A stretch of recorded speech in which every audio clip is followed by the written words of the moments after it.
Namaskar, I'm Shubhendu Ghosh. Welcome to News Night. India has abstained on a United Nations General Assembly resolution on Myanmar, saying that it was tabled in the UN Assembly in a hasty manner without adequate consultation with neighbors and regional countries.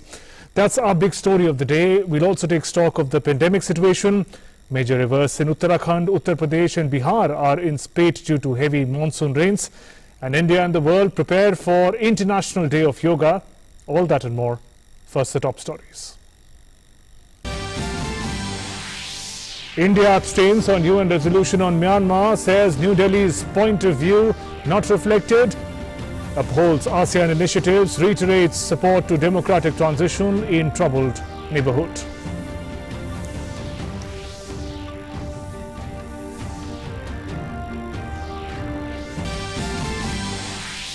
Seventh International Day of Yoga to be celebrated on Monday across the globe. Watch live telecast on all channels of Doordarshan from 6 a.m. Prime Minister Narendra Modi to address around 6:30 a.m. Special initiatives by Ministry of Culture, curbs on congregational activities due to pandemic.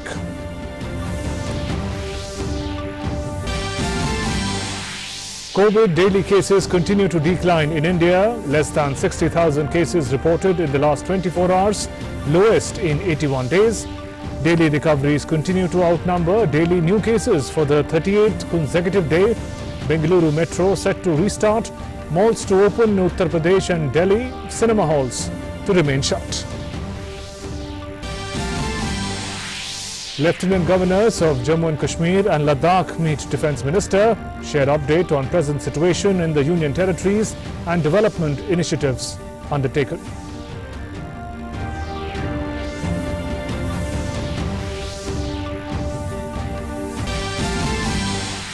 Monsoon fury continues. Water levels rise in rivers following heavy rains.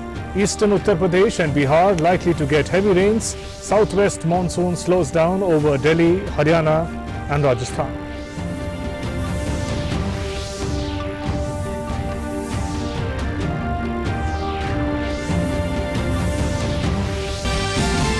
And in cricket, on third day of the World Test Championship, Indian innings bundled out in 217 runs. Kyle Jamieson bags 5 wickets. India has abstained on a United Nations General Assembly resolution on Myanmar, saying that its views have not been reflected in the draft. The Assembly adopted the draft resolution. The situation in Myanmar is called, with 119 member states voting in favour, including Myanmar, while 36 nations abstained, including Myanmar's neighbours India, Bangladesh, Bhutan, China, Laos, Nepal and Thailand. Russia also abstained. India has clarified it welcomes ASEAN initiative on Myanmar and 5-point consensus. Also said that India will continue to engage with measures to accelerate and support the democratic transition in Myanmar. The United Nations General Assembly on Friday called for a stop to the flow of arms to Myanmar and urged the military to respect the November election results and release political detainees, including leader Aung San Suu Kyi. The General Assembly adopted the resolution with the support of 119 countries some 4 months after the military overthrew Aung San Suu Kyi's elected government in a coup. Belarus requested the text to be put to vote and was the only country to oppose it, while 36 abstained. The remaining 37 General Assembly members did not vote. India has abstained on a UN General Assembly resolution on Myanmar, saying its views have not been reflected in the draft and that it does not believe the resolution tabled hastily is conducive to aiding our joint efforts towards strengthening the democratic process in that country. We find that our views have not been reflected in the draft being considered for adoption today. We would like to reiterate that a consultative and constructive approach involving the neighboring countries and the region remains important as the international community strives for the peaceful resolution of the issue. Tirumurthy also said that India has welcomed the ASEAN initiative on Myanmar and the 5-point consensus. He also said that India will continue to engage with measures to accelerate and support the democratic transition in Myanmar. India welcomes the ASEAN initiative on Myanmar and the 5-point consensus. Our diplomatic engagements will be aimed at strengthening these efforts. We also call for upholding the rule of law and release of detained leaders. India's position on the situation in Myanmar has been clear and consistent. We have expressed our deep concern on the developments in Myanmar. We strongly condemn the use of violence and urge maximum restraint. India will continue to engage with measures to accelerate and support the democratic transition in Myanmar so that the hopes and aspirations of the people of Myanmar are fully respected and met. He further said that India's views have not been reflected in the draft being considered for adoption. On the issue of the repatriation of the displaced persons from the Rakhine state in Myanmar, as the only country that shares a long border with both Bangladesh and Myanmar, India has the highest stakes in resolving this issue at the earliest. An initial draft UN resolution included stronger language calling for an arms embargo on Myanmar. The compromise text calls on all member states to prevent the flow of arms to Myanmar. General Assembly resolutions are not legally binding but carry political weight.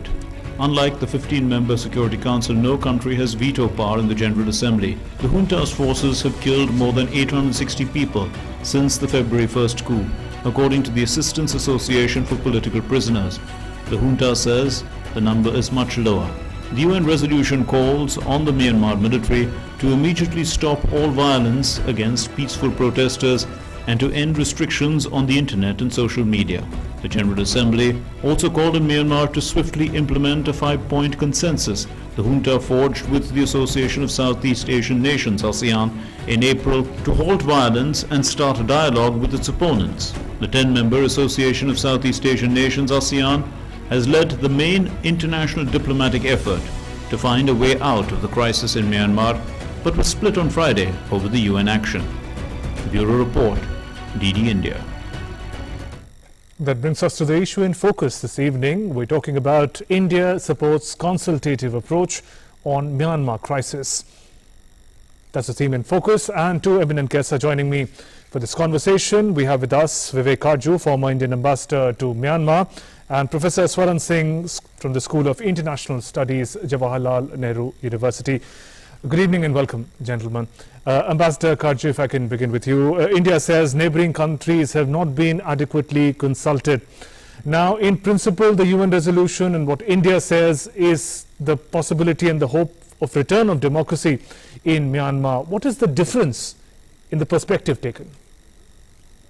I think India has taken a very pragmatic approach. It's principled and yet pragmatic. And it is a correct approach because the kind of pressure that is being sought to be put on the Myanmar army will simply not work. History bears witness.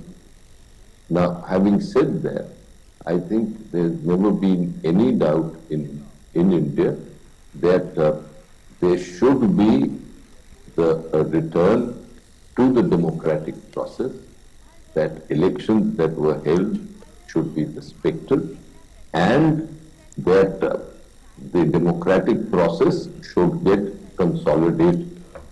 But let us not forget the realities of the Myanmar situation.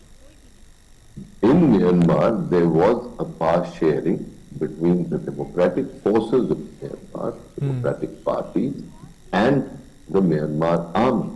Now, the Myanmar army has upset that, and merely by putting pressure on the Myanmar army, by ostracizing them, by sanctioning them, I think the approach will not work, because this is, as history bears evidence, a very insular army. It is an army which has in the past shown scant regard for international pressure, and let us not forget the reality of whatever people may say, the reality of China's support for the Myanmar army. Now, this time around, China is a little more wary because the democratic forces in Myanmar have proved to be stronger and more enduring in the past. Right.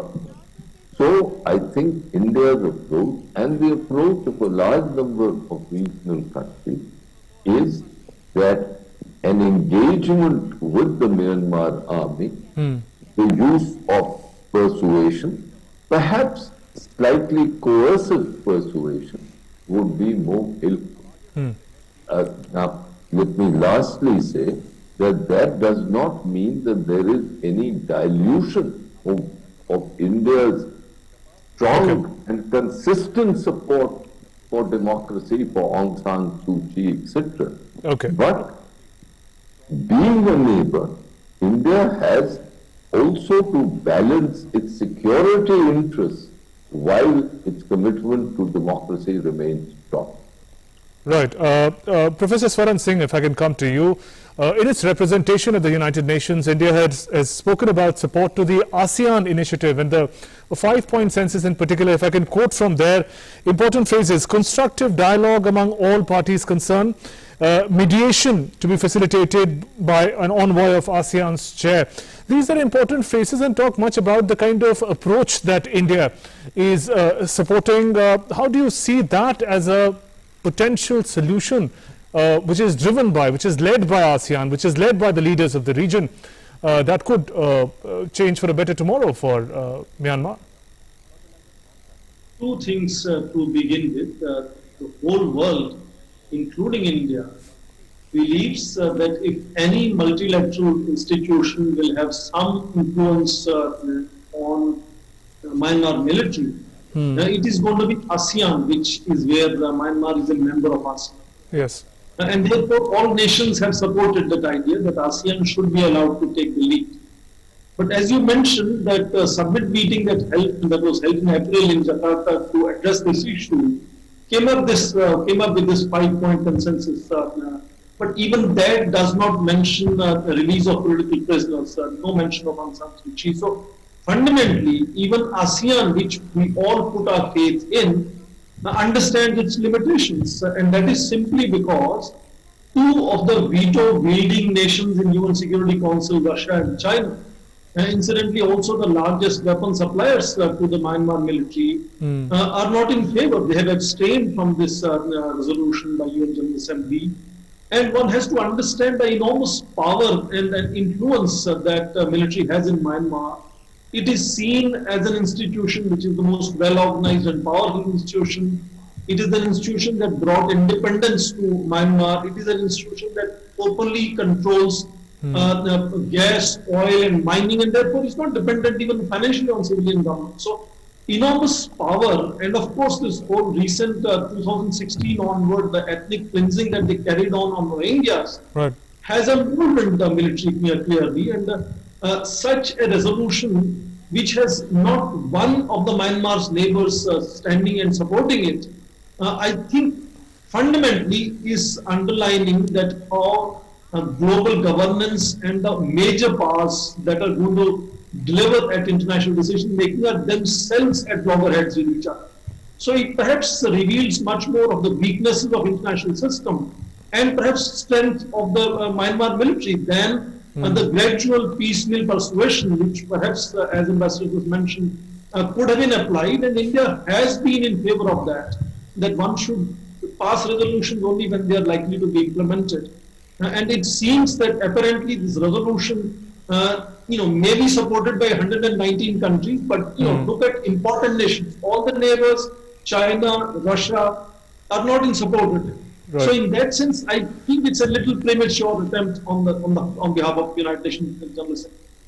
Right. Ambassador Kajjo, on the particular issue of the turmoil in the Rakhine state and the concerns about repatriation of the Rohingya refugees, in that context, how significant is the consultative approach that India is upholding? Look, let us understand the ethnic reality of India. Of course, a consultative approach has to be adopted. India is in a difficult situation because both Bangladesh and Myanmar are neighbors, and we have excellent ties with both, and we want to maintain those excellent ties. And they have an interstate problem. So we've got to be very cautious when we approach. But the real reason for the Rakhine problem is not only limited to Rakhine.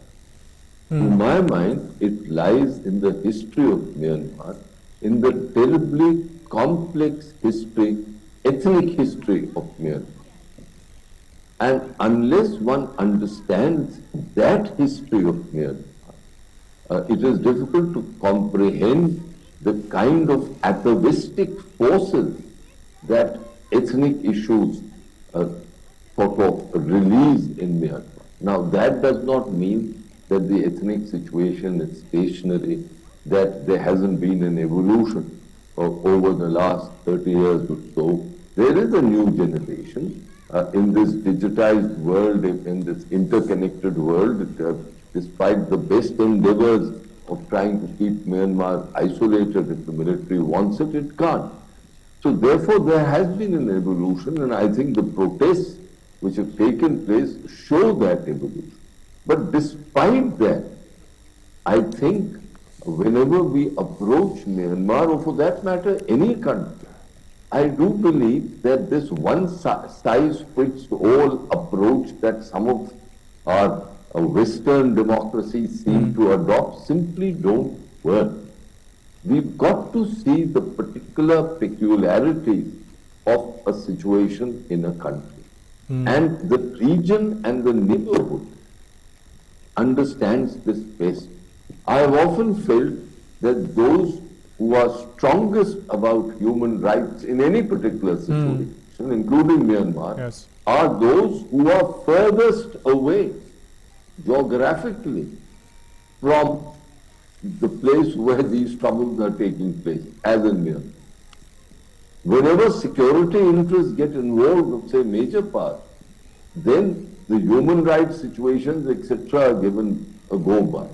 So here, as Professor Saab rightly said, there is an element of hypocrisy, and India can't afford that. India wants peace, India wants stability, India wants democracy to flourish in Myanmar. And therefore, I think the right approach is engagement with the Myanmar army. It will not be an easy approach, it will be time consuming, but the generals in the Myanmar army have to be convinced, and the best would be their own neighbors and the armies of their neighbors, who would be able to tell them that be aware that the 21st century is here, is well advanced, and you can't live in the past, you must move with the present. And that the unity of Myanmar will not be impaired, that you are not the only custodians of the unity of Myanmar, or to put it very bluntly, of the kind of role that you want the Burma ethnic group to play. That there are others also who take care of it. So this is going to be a long-term process, because, and if I'm sorry if I'm repeating myself, let us not forget that Myanmar democracy had the participation of the army. The military as well. Myanmar army perhaps felt that they were being, that their role was being diluted. And this is a process which the forces within Myanmar have to eventually take care, and we've got to, the region, including India, has to engage the army and press upon them to show enlightenment. That you can't live in the past. You may have lived like this from the 1960s, even in the late 1980s, or in the early part of this century, but not in 2021.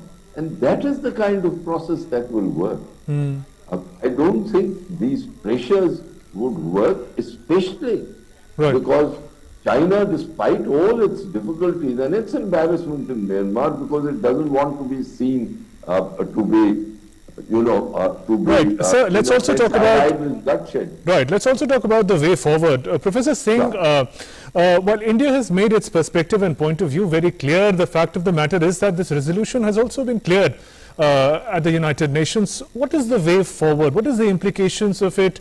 Is this resolution binding? The application of it? What happens next in the delicate situation that India finds itself in? I think India definitely has important stakes, as was mentioned by Ambassador Kachu. India's northeastern region is the neighboring region, and therefore a stable situation in Myanmar. And ideally speaking, a democratic government in Myanmar is to India's favor, there is no doubt.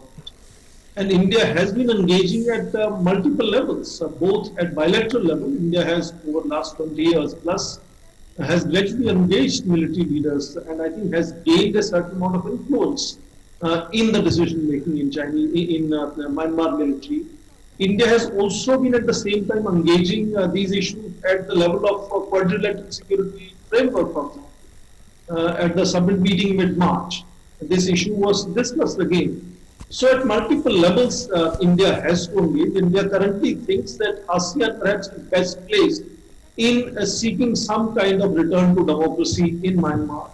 Respect for elections is being underlined. But it's not going to happen very easily, particularly if military feels under pressure.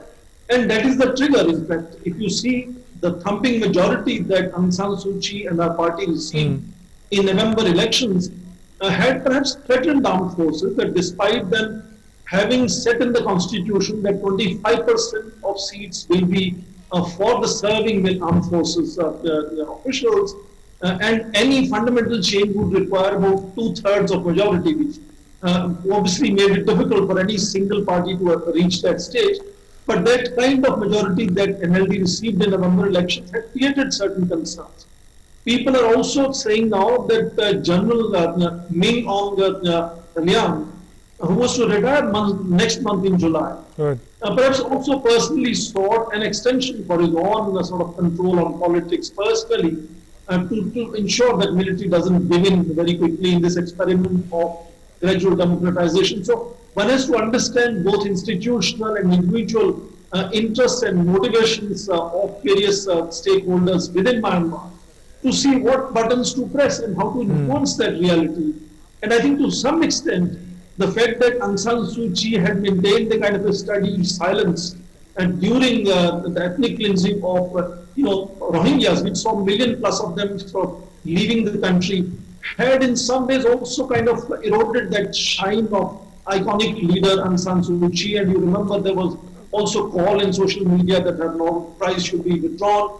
So I think that charisma that Aung San Suu Kyi had perhaps also stands a bit more compromised as of today.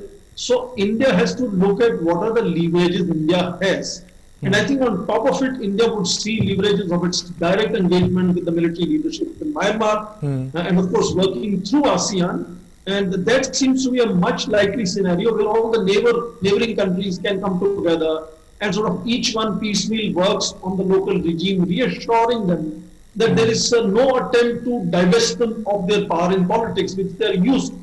So military has always been, particularly from 1962, in control of politics, even when the so-called democratic experiments were carried out several times, at least 3 times now. So military has to be assured that nobody is trying to push them off the cliff in that sense, and that will generate only reactive reactions as we have seen. We have already seen nearly 900 people killed in military violence, and of course 5,000 people in detention, thousands are being displaced again, and India might again be, suffering some kind of consequences. We saw what happened in case of Rohingyas. Immediate region, I think, is where the concern has to be utmost. Immediate neighboring countries have to be brought into sort of picture, taken into confidence, and that is where I think solution lies. And they will have to work through ASEAN, which is where Myanmar sits there as a member country. And remember, ASEAN way is about indirect influence. Right. It's not a direct influence, which it's like first-name basis, retreats, and gradual preventive diplomacy style. That I think is how it is going to work. And India perhaps is very determined that that is the kind of strategy India wants to support at multilateral level, but also at the same time continuously work on bilateral channels that India has. And that is driven simply by our own national interest, by our own interest in ensuring peace and stability and sort of prosperity in our India's northeast, because that is about 1,700 kilometers border that we share with Myanmar, and we have had certain negative experience in the past. We don't want to see that repeated. So I think India clearly has a defined strategy, and this resolution to me perhaps deviates the focus from that piecemeal, imperceptible, indirect approach to resolving the issue in Myanmar and makes it high profile, Right. much more publicized way of dealing with it, which perhaps is going to be reactive, and perhaps armed forces are going to feel much more on the defensive, which perhaps is not a good start. And to understand it more simply, Ambassador Karju, if you could help us understand the complexity of international diplomacy offered by the Myanmar region, because on the one side, India says that it stands with the people of Myanmar. We see in the images, many of whom are protesting against the military coup. At the same time, the reality of things, as you say, need to assess and accept, may require us to engage with the leadership as it exists in Myanmar as we speak. How do you see that as an important, perhaps a balancing act that India and other countries will have to move forward with? Look, you're absolutely right. India has a difficult task. On the one hand, we have to convince the democratic forces in Myanmar, including the parties which won the election, shown out, that India's commitment to democracy in the region and to support them has not been done. But I think what India has to emphasize is that India is looking for a way which will be effective. Diplomacy is not all about making strong statements or passing a resolution. It is actually to seek solutions, to seek outcomes which will impact on the ground, which will move Myanmar forward towards the process of normalization. Yes, issuing condemnatory statements, passing resolutions may be good rhetoric, may hit the headline, but is it helping in trying to find a resolution, in trying to restore democracy?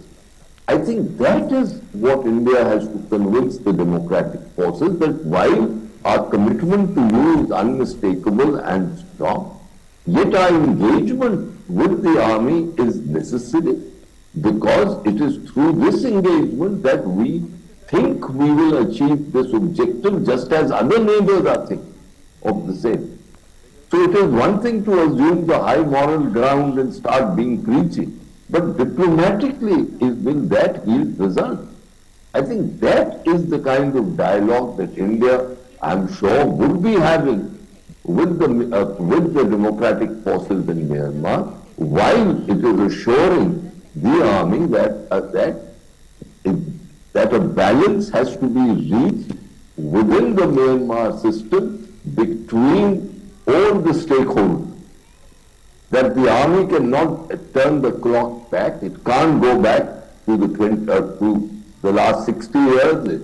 That period is over. It has to look forward and be enlightened. And the democratic forces have to be also realistic. And the last thing, I think that India has to perhaps, and here India can be forced, is to convey to the Myanmar army that in today's day and age, bloodshed is not acceptable. That is something that even while we are engaging, this is something we find completely reprehensible, and we cannot support. We will never be able to be soft on this aspect. Right. And that will not be contradictory to our policy of engagement. Right. So there are our security interests too, and we can't ignore our security interests. So it's a very complex piece of diplomacy that we've got to move forward, and I think India did the right thing in abstaining, because, and this is the last point that I'll make to you, we took the high moral ground in the late 1980, and we paid a very heavy price. We didn't move the democratic process in Myanmar forward, and security-wise we paid a heavy price. Geopolitically we paid a heavy price. And that particular policy approach which we had in the late 1980, I think nobody, that it would not be wise to repeat, and we are keeping far away. So essentially, we are being prudent and we are being correct We are supporting the forces of democracy, we are engaging, and yet we are looking after comprehensively our interests. Right. And Professor Singh, finally, while we are talking about India's consultative approach over the Myanmar issue, it does reflect greatly on the manner in which United Nations as a grouping, we've spoken about it time and again, needs to reorient the way in which it looks at problems and solutions. A problem at a local region needs solution with the regional partners. It does not just apply to Myanmar, but many other regions as we speak. True, I think we have to understand that international diplomacy in the last 70, 75 years has clearly moved towards submitry rather than sort of conference diplomacy, which is where General Assembly used to play an enormous role. And now the heads of state and national leaders, I think, can come together and take decisions, which is technically possible. It is the way of doing things now. So leaders, particularly the regional leaders in ASEAN, have to really come together. And I think the top priority on which everyone around the world would agree is to ensure that the violence has to come under control. UN envoy in Myanmar, even the Chinese Chinese envoy, ambassador in Myanmar, who is in close touch with General Halian, has repeatedly mentioned that the situation is developing like a civil war. And I think that violence must end. On that there is clear consensus both in the international community and in the neighborhood, and that has to be pressed upon the military in Myanmar. Right, on that note, Ambassador Vivek Karju, Professor Swaran Singh, thanks very much for joining us on Newsnight and sharing your perspective. Moving on, let's talk about the pandemic situation in the country. COVID daily cases continue to decline in India. Less than 60,000 cases were reported in the last 24 hours, the lowest in about 81 days. The daily recoveries continue to outnumber the daily new cases for the 38th consecutive day. Meanwhile, talking about unlocking, Bengaluru Metro is set to restart. Malls are going to be opened in Uttar Pradesh and Delhi, but cinema halls are to remain shut. After 81 days, the daily new cases count of COVID-19 has come down below 60,000. 58,419 daily new cases have been reported in the last 24 hours. India's active caseload has further declined to 7,29,243. Daily recoveries outnumber daily new cases for the 38th consecutive day. Recovery rate has increased to 96.27%. Experts are of the view that following COVID-appropriate behavior, including wearing face masks and maintaining social distancing, can arrest the number of infections. Always follow whatever rules and regulations have been set up by authorities in these public places. So through this, you can definitely mitigate the third wave and, if possible, even prevent that. Restrictions have helped states control the surge in cases and contain infection. Many states have continued with weekend lockdowns, including Bhopal in Madhya Pradesh, Thiruvananthapuram in Kerala, Lucknow in UP and Ranchi in Jharkhand. From Monday, many states will ease some of the restrictions in a phased manner. In Delhi, golf courses, public parks will be allowed to open. Bars and restaurants will be allowed to have 50% occupancy. Cinema halls, gyms and spas will remain closed till 5 a.m. on 28th of June. Karnataka has also initiated second phase of unlock with public transport allowed to have 50% seats for passengers. Tamil Nadu has extended restrictions till 28th of June. 11 districts exhibiting a surge in cases will remain to observe restrictions. Some relaxations have been given in 23 districts where the cases have shown a decline. Goa will also be under lockdown till 28th of June. Chief Minister Pramod Sawant tweeted, lockdown will continue till 7 a.m. on 28th of June in Goa, barring cinema halls, theatres, multiplexes and entertainment areas. Shops in malls can open from 7 in the morning till 3 in the afternoon. The fish market has also been allowed to open. Malls will open in UP from Monday, while Corona curfew has been extended in Uttarakhand till 29th of this month. Hotels and bars will be allowed to operate with 50% capacity. Passengers coming from other states will have to show COVID negative report. 22 तारीख से 29 तारीख तक कई relaxation के साथ लागू करने का निर्णय लिया गया, जिसमें सबसे महत्वपूर्ण बात यह है कि अब दुकानें हफ्ते में 5 दिन खुलेंगी और वीकेंड को सैटरडे और संडे को बंद रहेंगी। राज्य में आने के लिए भी RT-PCR के साथ साथ ये रैपिड टेस्ट और जो एंटीजन टेस्ट है इसको अलाउ कर दिया गया है। Vaccination drive continues to maintain momentum in the nation. Come June 21st, and the government will start providing free vaccines to all the states and UTs. MP will inoculate 10 lakh people via 7,000 centres on Monday. Andhra Pradesh has started a campaign to vaccinate mothers who have kids less than 5 years old. UP will also launch vaccination on a mission mode from Monday. 1 जुलाई से उत्तर प्रदेश में जो नया एक model बनाया गया है, cluster model of vaccination, उसका पूरे राज्य में उपयोग किया जाएगा। More than 29.10 crore vaccine doses have been provided to the states and UTs so far. More than 3.06 crore COVID vaccine doses are still available with the states and UTs to be administered. Furthermore, more than 24,53,080 vaccine doses are in the pipeline and will be received by states and UTs within the next 3 days. With Nitendra, Bureau Report, DD India.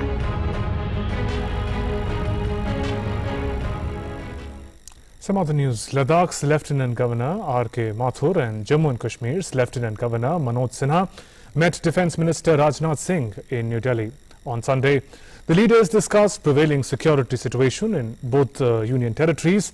In the meanwhile, political activity is heating up in Jammu and Kashmir as Prime Minister Modi has called for a J&K all-party meet on 24th of June, where nearly a dozen active political parties of the union territory have been invited to participate.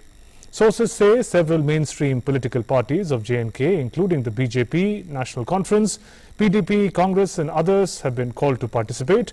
The all-party meet gains significance vis-a-vis the development of J&K and its political future. This will be Prime Minister's first such interaction with all the political parties of Jammu and Kashmir since abrogation of Article 370 in August of 2019. Earlier on 18th June, Home Minister Amit Shah had held a high-level review meeting on the ongoing developmental projects in Jammu and Kashmir. Home Minister had then reiterated all-round development and welfare of people of Jammu and Kashmir is a top priority for the Modi government. Shah had also appreciated 90% reach of the central government schemes in Jammu and Kashmir. Parts of North India have been experiencing heavy monsoon rains. Major rivers are in spate in Uttar Pradesh and Uttarakhand. The threat of flood has risen in many districts of Uttar Pradesh in particular. Heavy rain alert has been sounded in Bihar. Meanwhile, capital Delhi still awaits the monsoon rains. Heavy downpour in Uttarakhand and the Himalayan region has increased the water level of rivers in Uttar Pradesh and Bihar. Major rivers in Uttarakhand, Uttar Pradesh and Bihar are in spate. The situation is grim in major parts of all these 3 states. Water levels of Alaknanda, Mandakini and Ganga are rising in Uttarakhand. According to the Met Office, the monsoon has gripped the entire state. Monsoon, which arrived a week ahead of schedule, has increased the difficulties for the common man. The threat of flood has arisen in many districts of Uttar Pradesh. 6 rivers of Purvanchal are in spate. Low-lying areas are submerged in Uttar Pradesh. Bihar's Gandak, Kosi and Ghagra rivers are also in spate. Waters from these rivers have inundated the low-lying areas. पहाड़ी क्षेत्रों में हुई भारी बारिश और चंपावत जिले में भी जो बारिश हुई है उसके बाद सभी नदियों का और खासतौर से शारदा का जो लेवल है वो काफ़ी बढ़ चुका है।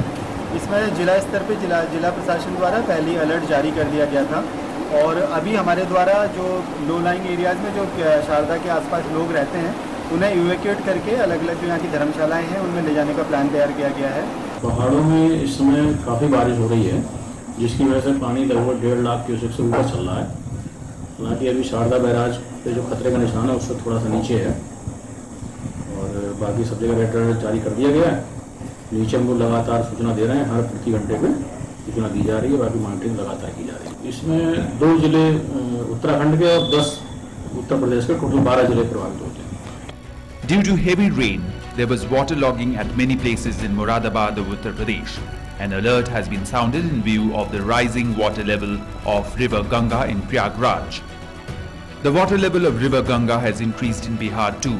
Due to heavy rain in Nepal, Gandak River is in spate.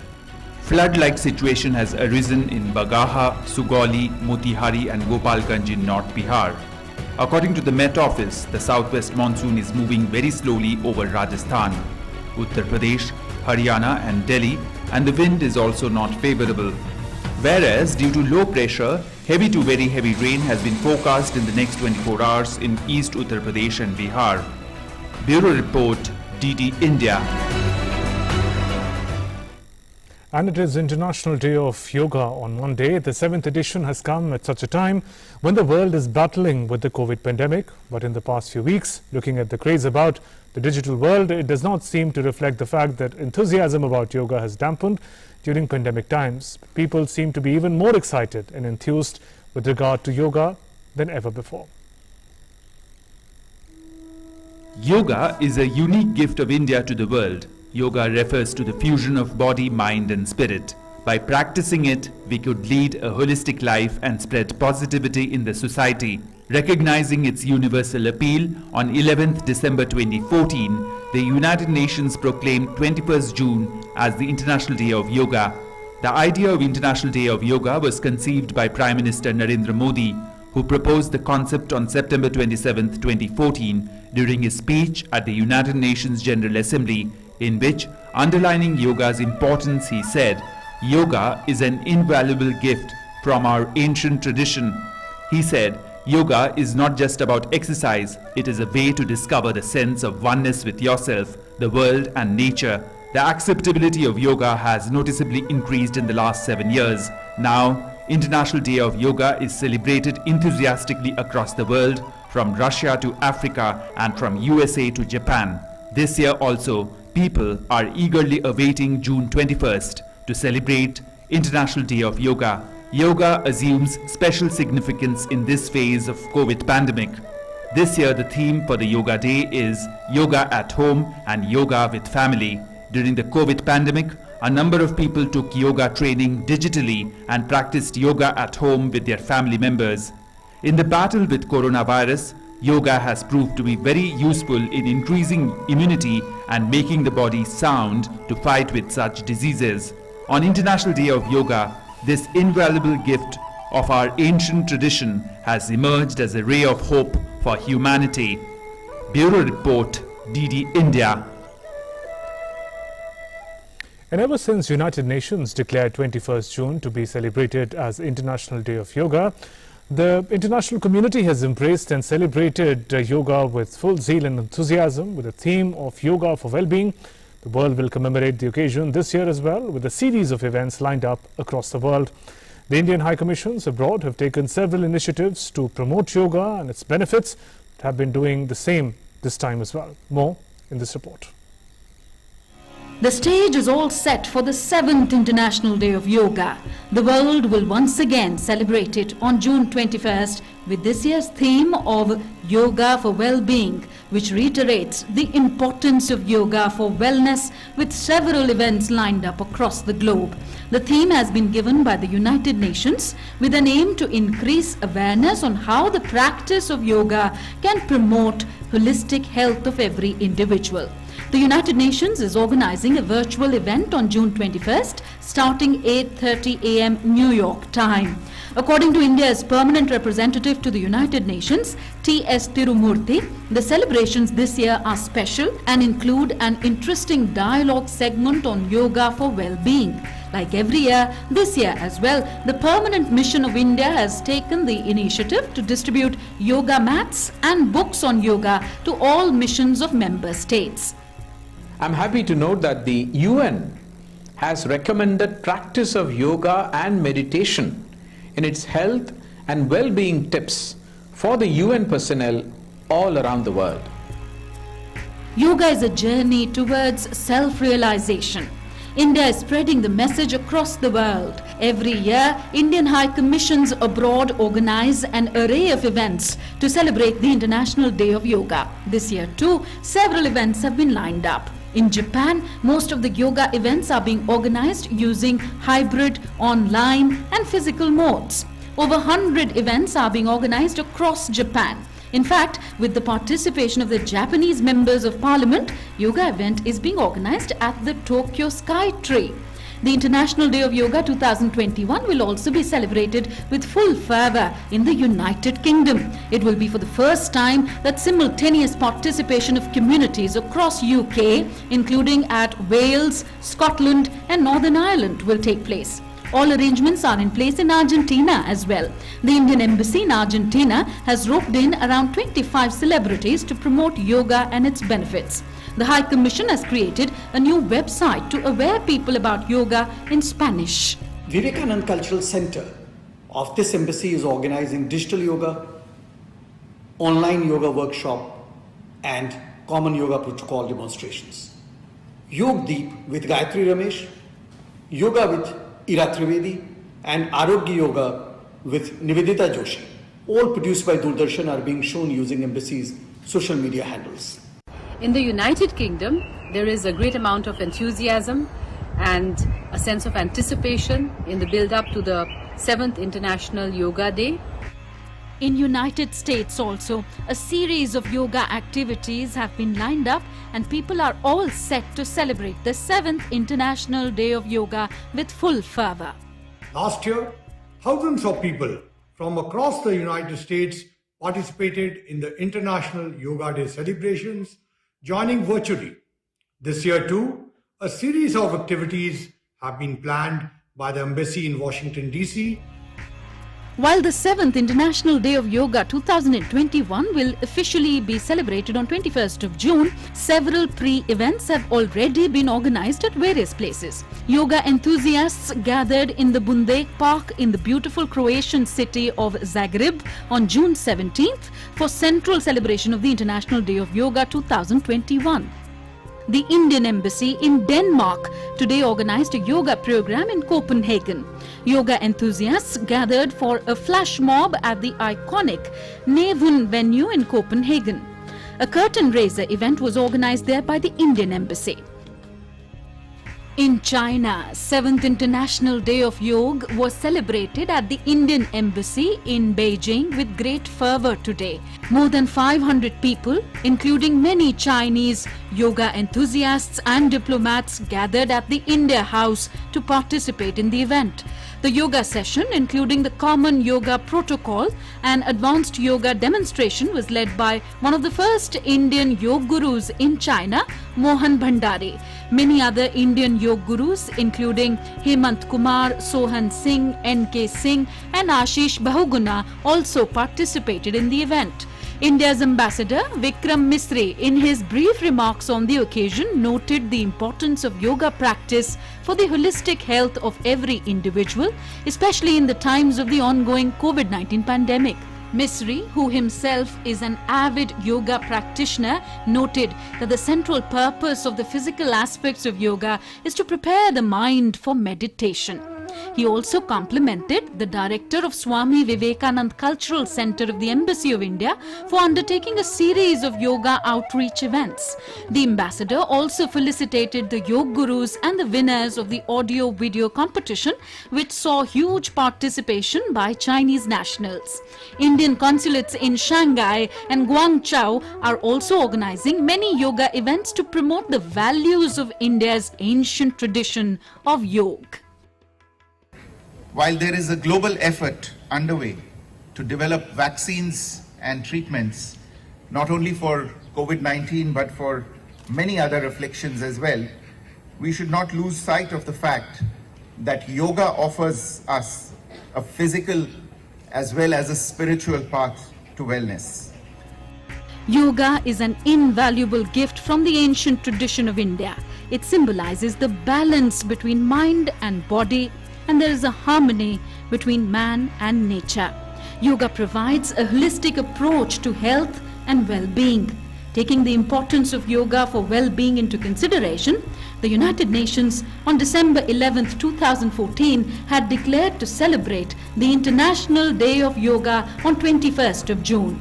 The initiative of International Day of Yoga was initiated by Prime Minister Narendra Modi in the United Nations General Assembly on 27th of September 2014. It was in December the same year 177 countries had approved the proposal. It was celebrated globally for the first time in 2015. Since then, it is celebrated every year with equal zeal and enthusiasm. Bureau Report, DD India. Let's now scan through some more news and updates from across the country.